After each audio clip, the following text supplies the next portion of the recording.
Cassie Legaspi sumagot at may patama kay Darren Espanto matapos siyang ilaglag sa publiko tungkol sa estado ng kanilang relasyon. May pagka-bitter daw ang dating ng kanyang reaksyon ayon sa mga netizens. Ito ang buong storya.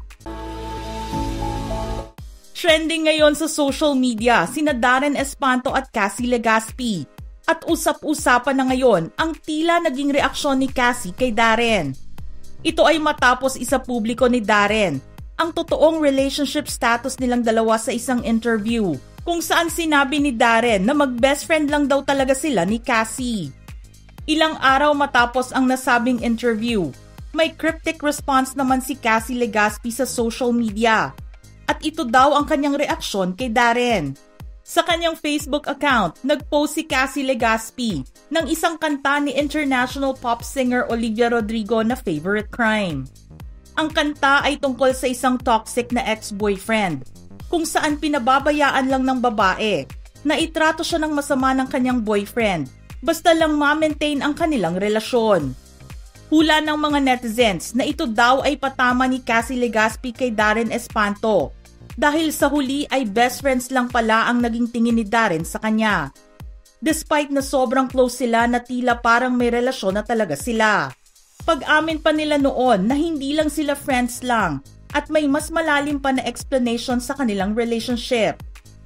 Matatandaan na nitong linggo lamang ay sinabi ni Darren tungkol kay Cassie na best friends lang kami ni Cassie. Best friends lang talaga.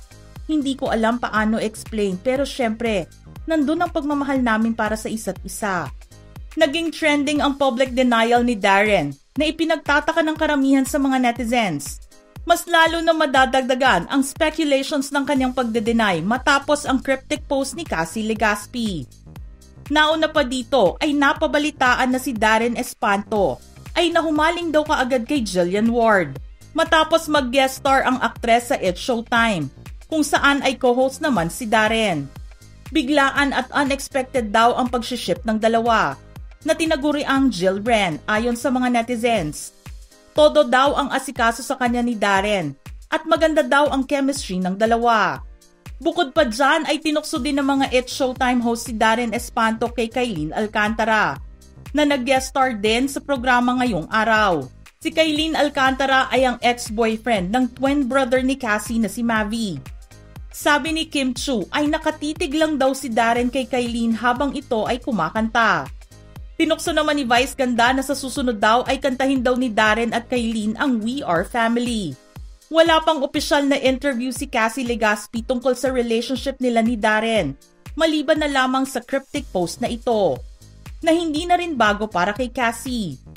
Matatandaan na nag-trending din si Cassie dahil sa pag-twerk at pagpapakita ng Bible sa social media. Ano ang masasabi nyo sa reaksyon ni Cassie Legaspi sa social media? Patama ba ito kay Darren Espanto? Just comment below.